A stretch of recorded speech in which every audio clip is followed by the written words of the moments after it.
Hello बच्चों, I hope coordination chemistry के lectures आप लोग रेगुलर बेसिस पे देख रहे हैं एंड आप लोगों को उसका बेनिफिट हो रहा होगा।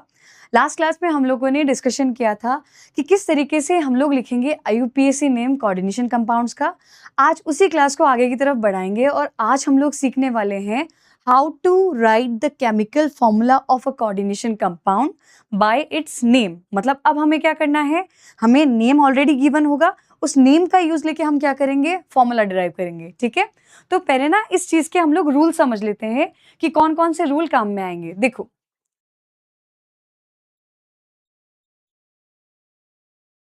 बच्चों, सबसे पहले हमें ये देखना है कि रूल्स कौन कौन।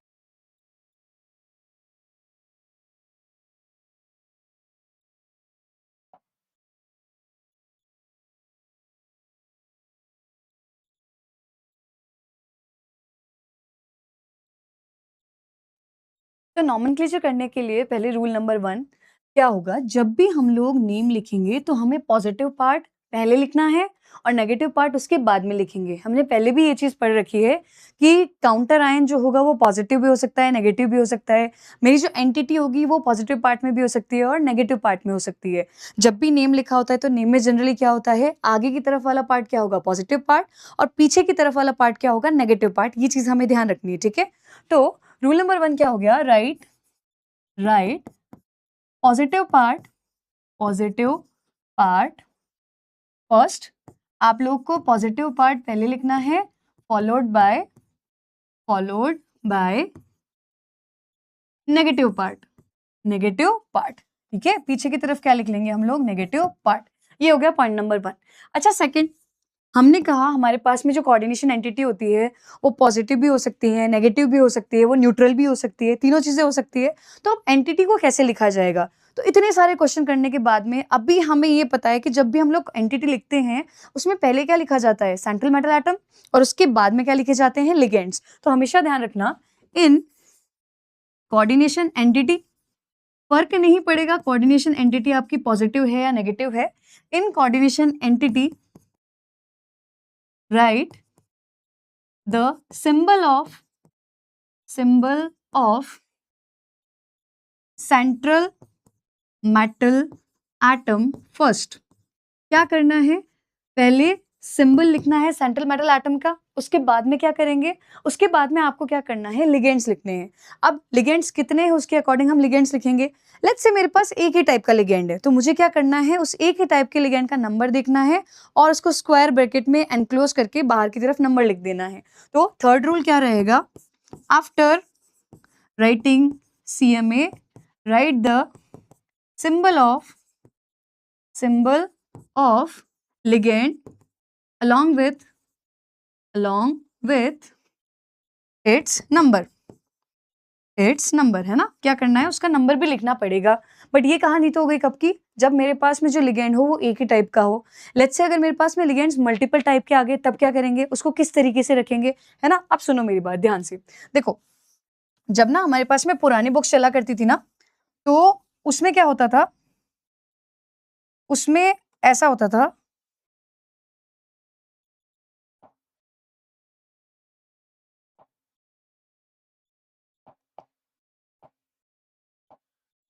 वेट ना, जब हमारे पास में पुरानी बुक्स होती थी ना, उसमें क्या होता था बेटा, पुरानी बुक्स में ऐसा लिखा जाता था कि एनाइनिक लिगेंड को पहले लिख दो, फिर न्यूट्रल को लिख दो, फिर कैटायनिक को लिख दो। अभी एनसीईआरटी ये वाले रूल्स बिल्कुल भी नहीं मानता है, ये चीज हम लोग ध्यान में रखेंगे। ठीक है, कि ये वाला रूल बिल्कुल भी नहीं मानेंगे। अब हमें क्या ध्यान रखना है, हमें लिगेंड्स लिखने पड़ेंगे अल्फाबेटिक ऑर्डर में।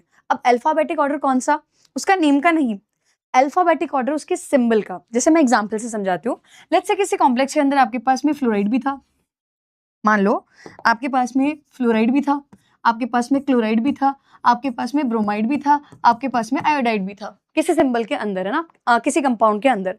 अब सुनो, नेम के हिसाब से इसका नेम क्या होता है, फ्लोरो, क्लोरो, ब्रोमो, आयोडो। अल्फाबेट्स में इसके सिंबल में सबसे पहले क्या आएगा, सबसे पहले Br आएगा। तो मुझे कौन सा लिगेंड पहले लिखना है, ब्रोमीन। उसके बाद में अल्फाबेट्स में क्या आता है, C आता है, B के बाद C तो आएगा, तो उसके बाद में क्या लिखेंगे, क्लोरीन। उसके बाद में क्या लिखा जाएगा, बोलो, ABCDEFGHI। तो F पहले आ गया तो फिर क्या लिखा जाएगा, फ्लोराइड, और उसके बाद में लास्ट में क्या लिखा जाएगा, आयोडाइड। इतना क्लियर हुआ सबको, ठीक है, चलो।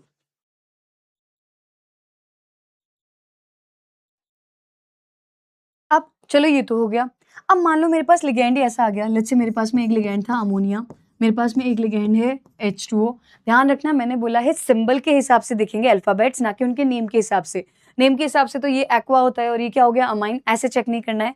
मुझे बताओ इसके सिंबल में पहले कौन आ रहा है, नाइट्रोजन मतलब N, और इसके सिंबल में पहले कौन आ रहा है H। बोलो अल्फाबेट्स में H और N में से पहले कौन आएगा, हाइड्रोजन पहले आएगा, तो आपको पहले हाइड्रोजन लिखना पड़ेगा। अब मान लो किसी दिन क्या किया, आपको ऐसा लिगेंड दे दिया NH3, आपको दे दिया NO, आपको दे दिया NO2, ठीक है। अब ऐसे वाले लिगेंड्स में क्या करेंगे हम लोग, देखो फर्स्ट लेटर तो सबका सेम है, तो फर्स्ट लेटर सेम होने के बाद में जो सेकंड लेटर है उस पे जंप कर लो। तो सेकंड लेटर कौन सा हो गया, इसमें हाइड्रोजन H है, इसमें O है, इसमें भी O है, तो पहले तो आ गया ये, तो नंबर 1 आप इसको लिखोगे। फिर आपके पास में बचे ये दोनों। अब इसमें देखो इसमें O एक ही है, इसमें दो O हैं, तो आप पहले किसको लिखोगे, आप पहले इस वाले को लिखोगे फॉलोड बाय दिस। इतना सबको समझ में आ गया। मैंने क्या कहा, पहले हम क्या लिखेंगे पॉजिटिव पार्ट, फिर क्या लिखेंगे नेगेटिव पार्ट। फिर क्या करते हैं हम लोग, कोऑर्डिनेशन एंटिटी ड्रॉ करते हैं। उसमें सबसे पहले क्या लिखना पड़ेगा आप लोगों को, सेंट्रल मेटल एटम, और उसके बाद में क्या लिखोगे, ligands. Ligands in order of alphabets along with their number. इतना समझ में आ गया। ओके, फिर क्या करना, एंटिटी को कर दो क्लोज। जब आपने क्या किया, सारे के सारे लिगेंड्स का नेम लिख दिया, देन क्या करेंगे, उसके बाद में हमें ऑलरेडी ऑक्सीडेशन नंबर गिवन होता है किसके अंदर, IUPAC नेम के अंदर। तो फिर क्या करेंगे हम लोग, उसकी हेल्प लेके कितने नंबर ऑफ काउंटर आयन हमें चाहिए होंगे उसका पता करेंगे। ध्यान रखना कितने काउंटर आयन निकलेंगे उसका पता करने के लिए हमें लिगेंड का चार्ज भी नीडेड होगा, और हमें जो सेंट्रल मेटल एटम होगा उसका भी जो चार्ज होगा या फिर ऑक्सीडेशन नंबर होगा वो पता होना चाहिए। इसलिए मैंने पहले बोला था कि जब भी कोऑर्डिनेशन पढ़ रहे हो एक बार IUPAC नॉमेनक्लेचर अच्छे से पढ़ लो, लिस्ट ऑफ लिगेंड अच्छे से याद कर लेना, ठीक है। तो अब देखो ज्यादा अच्छी अंडरस्टैंडिंग कहाँ से आएगी, ये आएगी क्वेश्चन प्रैक्टिस से। तो अब थोड़ा क्वेश्चन प्रैक्टिस कर लेते हैं अच्छे अच्छे क्वेश्चंस की। देखो ये कुछ क्वेश्चंस है हमारे, है ना। हमें क्या करना है, इन कंपाउंड्स का फॉर्मूला लिखना है, ठीक है। हमें नेम्स ऑलरेडी गिवन है, मुझे क्या करना है यहाँ पे इसका फॉर्मूला लिखना है। अब देखो देखते जाओ, प्रैक्टिस करते हैं। फर्स्ट क्वेश्चन क्या दे रखा है मुझे बेटा, मुझे लिखा है tetra amine di aqua cobalt third chloride. मुझे ये कंपाउंड ड्रॉ करना है। कैसे ड्रॉ करूंगी मुझे बताओ, ये तो पूरा एक साथ दे रखा है, यहाँ पे आप लोग को दिख रहा है ये वाला पूरा एक ही साथ दे दिया और ये अलग दे रखा है। इसका मतलब ये पॉजिटिव पार्ट हो गया और ये क्या हो गया नेगेटिव। मेरी जो एंटिटी होगी वो कहाँ पे आने वाली है, आगे वाले पार्ट में। तो मैंने क्या किया, मैं लिखूंगी ऐसे, कैसे देखो,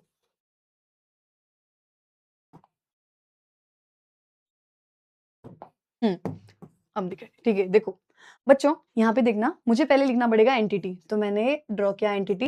मुझे बताओ मेटल कौन है बच्चों, मेटल यहाँ पे कौन है कोबाल्ट। उसके बाद क्या लिखा है अमाइन, अमाइन का मतलब क्या होता है NH3। उसके बाद में क्या लिखा है डाई एक्वा, एक्वा का मतलब क्या होता है वाटर। बोलो वाटर पहले आएगा या अमाइन पहले आएगा, क्या बोला था अल्फाबेट चेक करने पड़ेंगे, तो H पहले आता है ना। डाई एक्वा का मतलब क्या हो गया, वाटर कितने हो गए H2O का हो गया होल ट्वाइस। टेट्रा अमाइन का मतलब क्या हो गया NH3 कितने हो गए, NH3 हो गए कितने बेटू होल 4। इतना समझ आया। अब बाहर लिखा है Cl यानी कि क्लोराइड। मुझे नहीं पता क्लोराइड कितना आएगा, मैंने क्या बोला था यहाँ लगेगी हेल्प किसकी, लिगेंड की चार्ज की भी और ऑक्सीडेशन नंबर की भी। चेक करते हैं, देखो कोबाल्ट का इन्होंने ऑलरेडी मुझे बोल दिया ऑक्सीडेशन नंबर कितना है +3। वाटर पे तो कोई चार्ज होता नहीं है ना, और अमाइन पे भी कोई चार्ज होता नहीं है। अब मुझे एक बात बताओ, मैं ये क्लोरीन कितना लूं, इन्होंने ना आयन लिख के नहीं दिया, इसका मतलब ये न्यूट्रल है। तो मैं ये क्लोरीन कितना लूं कि ये जो पूरा मेरा का पूरा कॉम्प्लेक्स है मेरा कैसा हो जाए न्यूट्रल। तो क्या मैं इसको 3 कर दूं, अगर मैं इसको 3 करूंगी तो ये कितना हो गया -3। तो अब मुझे बताओ क्या नेट चार्ज 0 आ रहा है, क्या 0 आ रहा है ना, इसका मतलब ये कंपाउंड ऐसे लिखा जाएगा, ठीक है। प्रैक्टिस करते जाओ प्रैक्टिस करते जाओ, अगर लगी कहीं पे दिक्कत आ रही है कमेंट सेक्शन में बता दो, ठीक है, कम्युनिटी पे बता दो, मैं वहां पे सॉर्ट कर दूंगी। इतना बताओ समझ आया क्या, ठीक है। और क्वेश्चन करते हैं, चलो आगे बढ़ते हैं। देखो सेकंड एग्जांपल देखते हैं क्या बोला है, कहता है पोटेशियम टेट्रासाइनिडो निकलेट सेकंड, ये बोल दिया मुझे। अब क्या करूं, दिख रहा है पोटेशियम अलग लिखा है, ये वाला चीज अलग लिखा है, इसका मतलब काउंटर आयन क्या हो गया के, तो यहाँ पे मैंने लिख दिया क्या के। उसके बाद में क्या किया मैंने, ये लिखा क्या टेट्रासाइनिडो निकलेट। अब बताओ निकलेट का मतलब क्या हो गया Ni। और वैसे भी मेटल के नेम के पीछे अगर बेटा कभी 8 दिख जाए ना तो वो आपसे चीख चीख के कह रहा होता है कि मैं कहाँ हूँ, मैं नेगेटिव पार्ट के अंदर हूँ, ठीक है। तो आपको उसको बाद में ही लिखना है। तो निकल हो गया, टेट्रासाइनिडो, साइनिडो बोले तो बेटा क्या होगा Cn, टेट्रा मतलब क्या हो गया 4, ब्रैकेट कर दिया क्लोज। अब मुझे निकालना है कि पोटेशियम कितना होगा, कैसे निकालूं बोलो। ऑक्सीडेशन नंबर ऑफ निकल मुझे गिवन है +2, साइनाइड का कितना होता है -1, तो 4 का कितना हो गया -2। बोलिए ये कितना लूं कि ये जो नेट मेरा जो रिजल्टिंग कॉम्प्लेक्स है वो कैसा हो जाए न्यूट्रल, तो उसको मैं 2 ले लूं। अगर इसको मैंने ट्वाइस कर दिया तो ये हो जाएगा प्लस का 2 +2 +2 -4 कितना रह गया 0। तो ये कंपाउंड का फॉर्मूला बन गया क्या K2NiCN का होल 4। इतना क्लियर, चले आगे। ओके देखो ट्रिस, ट्रिस का मतलब कितने हो गए 3। Ethane 1,2 di amine chromium 3 chloride. बेटू ये वाला पूरा का पूरा एक साथ गिवन है, ये अलग से गिवन है, मतलब वो क्या होगी मेरी एंटिटी और पॉजिटिव पार्ट। कैसे लिखूंगी बोलो, क्रोमियम तो मेटल होगी, कहता है एथेन डाइअमाइन, एथेन 1,2 डाइअमाइन 3 है, ट्रिस है, तो EN का क्या कर देना होल थ्राइस, उसके बाद में कर दो क्लोज और बाहर क्या आ गया Cl। बोलता है क्रोमियम का ऑक्सीडेशन नंबर +3 है, EN का क्या होता है बेटू 0, इसको कितना लूं कि ये नेट 0 हो जाए, बोलो इसको 3 ले लूं क्या, ठीक है बस इजी सॉर्टेड, ऐसे ही करना है, ठीक है। चलो आगे बढ़ते हैं, अगला एग्जाम्पल करें। Amine bromido chlorido nitrito N platinate. Second थोड़ा भयानक सा कॉम्प्लेक्स हो गया, ठीक है कर लेंगे, इतना तो कर ही सकते हैं, ठीक है। चलो आ जाओ, कैसे करेंगे। अच्छा इसमें तो क्या है, इन्होंने कोई अलग से नाम दिया ही नहीं है, मुझे ये पूरा का पूरा 1 यूनिट के फॉर्म में दे दिया। अगर 1 यूनिट के फॉर्म में दे दिया इसका मतलब यही हमारा क्या है, पूरा का पूरा कॉम्प्लेक्स है। चेक करते हैं, देखो लिखा प्लैटिनम मतलब Pt, अब अमाइन मतलब NH3, ब्रोमिडो मतलब Br, क्लोरिडो मतलब Cl, nitrito O, nitrito N, nitrito N का मतलब क्या हो गया NO2। ऐसा बोलो पहले क्या लिखूं, ABCD आती है ना, पहले क्या आएगा ब्रोमो मतलब Br, तो PT Br, B के बाद क्या आता है C तो Cl, फिर के बाद इसके बाद में क्या आएगा बोलो NH3 अमाइन, नंबर नहीं दिया ना इन्होंने, ठीक है NH3 और उसके बाद में क्या आ गया NO2। इतना समझ आया, ठीक है डन। अब इन्होंने क्या किया, हमें क्वेश्चन में दिया है प्लैटिनम का ऑक्सीडेशन नंबर 2। बेटू प्लैटिनम का ऑक्सीडेशन नंबर क्या आ रहा है प्लस का 2, इसका क्या होता है -1, इसका क्या होता है -1, अमाइन का क्या होता है 0 और NO2 का क्या होता है -1। तो बताओ नेट चार्ज कितना रह गया, बोलो नेट चार्ज रह गया -1। अब ना एक चीज ध्यान रखना, एनसीईआरटी में बहुत सारे क्वेश्चन दे रखे हैं जिसमें आयन नहीं गिवन है। जनरली तो क्या होता है लोग आयन लिख के देते हैं बट उनमें आयन नहीं गिवन है, तो थोड़ा सा हमें क्या करना पड़ेगा, दिमाग लगाना पड़ेगा कि यहाँ पे चार्ज बच रहा है, चार्ज बच रहा है, इसका मतलब ये जो कॉम्प्लेक्स है इसमें नेट चार्ज कितना रहा होगा -1, ठीक है, क्योंकि एनसीईआरटी में कहीं जगह मिसिंग कर दिया आयन, तो ऐसे क्वेश्चन है वो। इतना क्लियर हुआ, बढ़े आगे। चलो नेक्स्ट क्वेश्चन देखो, बताओ क्या लिखा है, डाइक्लोरिडो बिस एथेन 1,2 डाइअमाइन प्लैटिनम 4 नाइट्रेट। क्या करेंगे बताओ, दिख रहा है ये वाला पूरा का पूरा पॉजिटिव पार्ट हो गया, ये वाला क्या हो गया मेरा काउंटर आयन। बोलो जी पहले लिखना पड़ेगा हमें क्या, एंटिटी को, कौन है यहाँ पे मेटल प्लैटिनम है, ठीक है। डाइक्लोरिडो C से स्टार्ट होता है और एथेन 1,2 डाइअमाइन E से स्टार्ट होता है, पहले क्या आएगा Cl, तो Cl का होल ट्वाइस, En का भी क्या हो गया बेटू बिस लिखा है, इसका मतलब ट्वाइस, ब्रैकेट करो क्लोज। अब NO2 रख दिया, NO3 रख दिया मैंने बाहर। अब बताइए ऑक्सीडेशन नंबर कितना गिवन है इसका प्लस का 4, क्लोराइड कितना होता है -1 तो ये -2, En क्या होता है 0, ये कितना हो गया -1, कितना लू कि नेट मेरा रिजल्टिंग जो है वो कैसा है न्यूट्रल, तो उसके लिए क्या करना पड़ेगा, इसको लेना पड़ेगा ट्वाइस, ठीक है। तो इस तरीके से क्वेश्चन सॉल्व करेंगे। नेक्स्ट क्वेश्चन करेगा, iron third hexacyanido ferrate third, ferrate second. अब ये बड़ा अच्छा क्वेश्चन है, देखो ध्यान से समझना ना, इसमें बाहर भी आयरन है और हेक्सासाइनिडो फेरेट का मतलब क्या हो गया FeCN, अंदर भी क्या हो गया आयरन है ना। अब इन्होंने एक चीज स्पेसिफाई करके दी है, बाहर वाला आयरन तो है +3 ऑक्सीडेशन स्टेट में और अंदर वाला आयरन क्या है +2 ऑक्सीडेशन स्टेट में।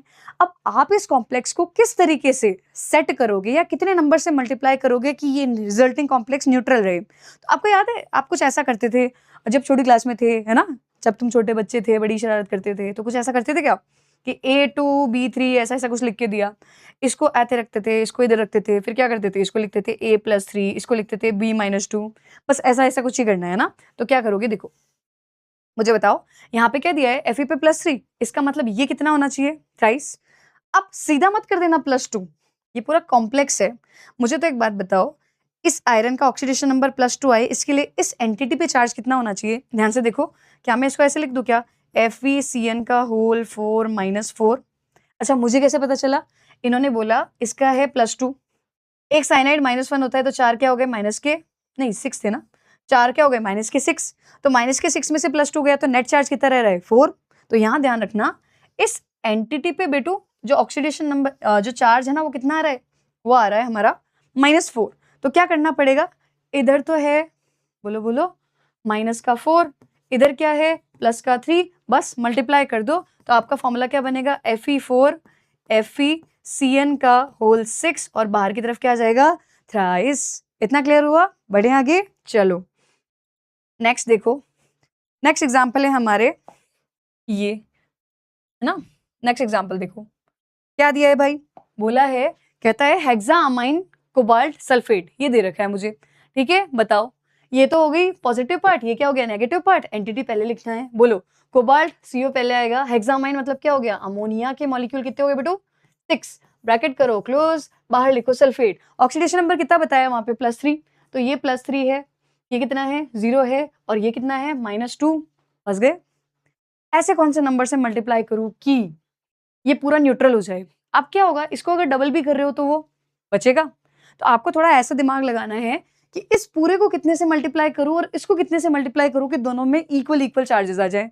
तो 3 2 6, 2 3 6, दोनों का कॉमन क्या हो गया 6 ना। तो एक काम करो, ऐसे करो, इसको तो कर दो ट्वाइस और इसको कर दो ट्वाइस। अब करके देखो, अगर एक +3 था तो दो कितने हो गए +6, अगर एक -2 है तो 3 कितने हो गए -6, नेट रिजल्टिंग क्या आ गया 0। ठीक है, नेक्स्ट क्वेश्चन करते हैं। क्या बोलता है पोटेशियम, और ये इधर की तरफ दिया है, पोटेशियम का मतलब क्या हो गया के आएगा आगे, तो लिख दो क्या के, फिर उसके बाद में ट्राई ऑक्जेलेटो क्रोमेट थर्ड, ये CBSE का PYQ है, ध्यान रखना है ना। ओके, क्रोमियम लिखेंगे आगे, OX लिखेंगे पीछे, ट्राई का मतलब क्या होता है 3, ब्रैकेट कर देंगे क्लोज। ऑक्सीडेशन नंबर कितना बोला बेटू +3, ऑक्जेलेट पे कितना होता है -2, एक पे -2 तो 3 पे कितने होंगे -6। कितना करूं इसको कि ये नेट रिजल्टिंग मेरा 0 हो जाए, तो क्या मैं इसको थ्राइस कर दूं। अभी मजे आ रहे हैं ना, जल्दी जल्दी हो रहे हैं, ठीक है, बस यही करना है। ठीक है चलो, बस सॉर्ट हो गया। आओ आगे करते हैं, हेक्सामाइन प्लैटिनम 4, ठीक है। मैं पहले बता दूं यहाँ पे आयन आएगा, ठीक है, CBSE आयन लिख के देगा आपको, चिंता मत करो, है ना। तो बोलो, और अगर ना भी लिख के देना और आपको लग रहा है कि क्वेश्चन के अंदर चार्ज बच गया तो फिर बचा देना, ठीक है, क्योंकि हमें दोनों प्रोबेबिलिटीज लेके चलनी पड़ेगी, ठीक है। तो चलो बोलो, केवल एंटिटी दी है तो प्लैटिनम तो PT हो गया, हेक्सामाइन का मतलब क्या हो गया NH3, इसका कर दो होल 6, ब्रैकेट करो क्लोज, ठीक है। ये कितना है +4, ये कितना है 0, तो इसका मतलब इस एंटिटी पे नेट रिजल्टिंग 0 नहीं हो रहा है, यहाँ पे चार्ज क्या आएगा +4, एलोजी, एलोजी खत्म हो गया, +4 खत्म। चले, टेट्रा ब्रोमिडो क्यूप्रेट सेकंड, यहाँ फिर से आएगा आयन, कुछ भी करके देख लो। देखो क्यूप्रेट का मतलब क्या हो गया बेटी Cu। अच्छा सुनो, प्लैटिनम लिखा था, प्लैटिनेट नहीं लिखा था, इसका मतलब नेट रिजल्टिंग पॉजिटिव आएगा। पता है क्यों, प्लैटिनम कब आता है जब एंटिटी कहाँ पे होगी पॉजिटिव पार्ट में, क्यूप्रेट कब आएगा जब एंटिटी कहाँ पे होगी नेगेटिव पार्ट में। मतलब इस कंपाउंड का नाम लिखते टाइम क्या होना चाहिए, नेगेटिव चार्ज आना चाहिए इसके सर के ऊपर। ये हो गया क्रॉस वेरीफाई करना, ठीक है। अब अच्छे से आगे आगे खोल के बढ़िया ढंग से अगर आप करोगे तो आपको इजीली समझ में आ जाएगा, है ना। देखो Cu, उसके बाद में क्या आ गया टेट्रा ब्रोमिडो, ब्रोमिडो बोली तो Br, टेट्रा का मतलब क्या हो गया 4, ब्रैकेट करो क्लोज।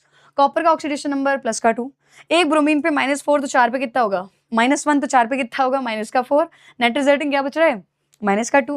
और मैंने तो पहले ही कहा था, तुम लोगों ने सुना नहीं क्या, कि इस पे चार्ज क्या आएगा -2, ठीक है। लास्ट क्वेश्चन, ठीक है, क्या पेंटामाइन नाइट्राइटो एंड कोबाल्ट थर्ड, इसमें भी आयन आना चाहिए, ठीक है। बोलो, एंटिटी दी है कोबाल्ट है मेटल, पेंटामाइन NH3, नाइट्राइटो ONO, पहले क्या आएगा अल्फाबेटिकली NH3, तो पेंटामाइन बोले तो NH3 का होल 5, ONO ये हो गया, ब्रैकेट कर दो क्लोज। अब इस पे आ रहा है +3, ये है 0 और ये क्या होता है -1, तो +3 +0 -1, नेट रिजल्टिंग क्या आ रहा है +2, तो इस पे चार्ज क्या आएगा +2। बताओ इतना समझ में आया क्या सबको, बोलो, ठीक है, यहाँ तक का क्लियर होना चाहिए। तो ये इस तरीके से हम लोग क्या कर सकते हैं, ये वाले क्वेश्चन सॉल्व करेंगे, है ना।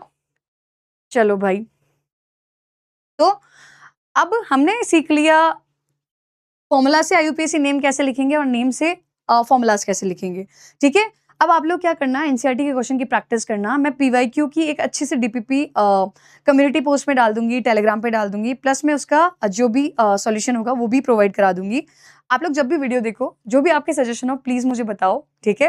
कि ये हेल्पफुल है या नहीं है। अभी हम नेक्स्ट क्लासेस के अंदर क्या पढ़ेंगे, हम पढ़ने वाले हैं बॉन्डिंग, है ना? ये भी बड़ा इंपॉर्टेंट टॉपिक होता है। बॉन्डिंग इन कोऑर्डिनेशन कॉम्प्लेक्सेस बहुत इंपॉर्टेंट टॉपिक होगा। स्टार्ट कैसे करेंगे, पहले वर्नर थ्योरी पढ़ेंगे, उसके बाद में वीबीटी पढ़ेंगे, देन हम लोग क्या पढ़ेंगे, सीएफटी।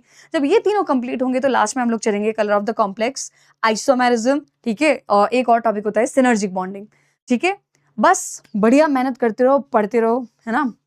Keep learning.